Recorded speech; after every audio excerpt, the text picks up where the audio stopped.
Welcome back to my channel Mrinal रेसिपीजमध्ये तुमच्या सगळ्यांचं स्वागत आहे। आज आपण बघणार आहोत एक नवीन रेसिपी।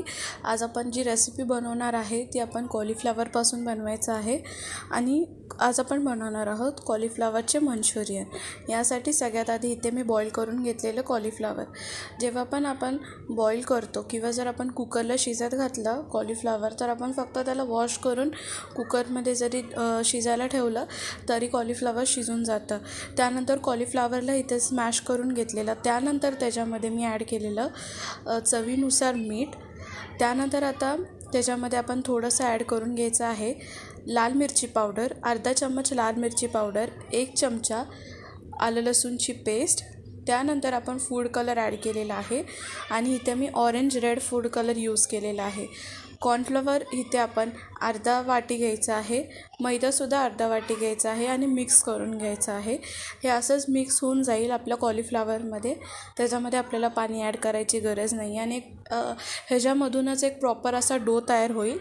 आपल्याला एक्स्ट्रा वॉटर ॲड करायची गरज नाही, वॉटरच ॲड करायची गरज नाही आपल्याला थोडंसुद्धा त्यामध्ये। तर तुम्ही बघू शकता की हळूहळू त्याचा डो तयार होत आहे। लास्ट रेसिपी मी माझ्या चॅनलवरती चिकन ग्रेव्हीची टाकलेली, ती जाऊन नक्की चेक करा। या रेसिपीसाठी लागणारे सर्व इन्ग्रेडियंट्स माझं इंस्टाग्राम ID आणि चिकन ग्रेव्हीची रेसिपी मी खाली डिस्क्रिप्शन बॉक्समध्ये ॲड करेन, तर जाऊन नक्की चेक करा। आणि तुम्हाला सर्वांना नेक्स्ट रेसिपी कोणती बघायला आवडेल तीसुद्धा कमेंट करून सांगा। तर तुम्ही बघितलं असेल आपला डो किती प्रॉपरली तयार झाला होता बिना पाणी मिक्स करता। त्यानंतर आता एक एक करून आपण त्याच्यामध्ये मंचुरियन तेलामध्ये सोडून द्यायचं आहे आणि याला आपण लो टू मीडियम फ्लेमवरती फ्राय करून घ्यायचं आहे जोपर्यंत ते क्रंची होत नाही तोपर्यंत। तुम्ही रेड कलरसुद्धा यूज करू शकता किंवा ऑरेंज रेड कलरसुद्धा यूज करू शकता।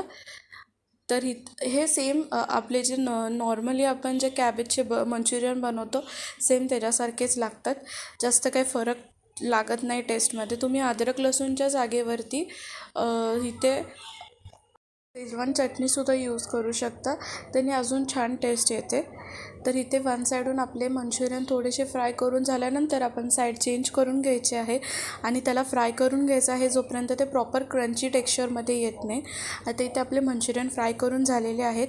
कशी वाटली रेसिपी कमेंट करून सांगा and thank you for watching my channel.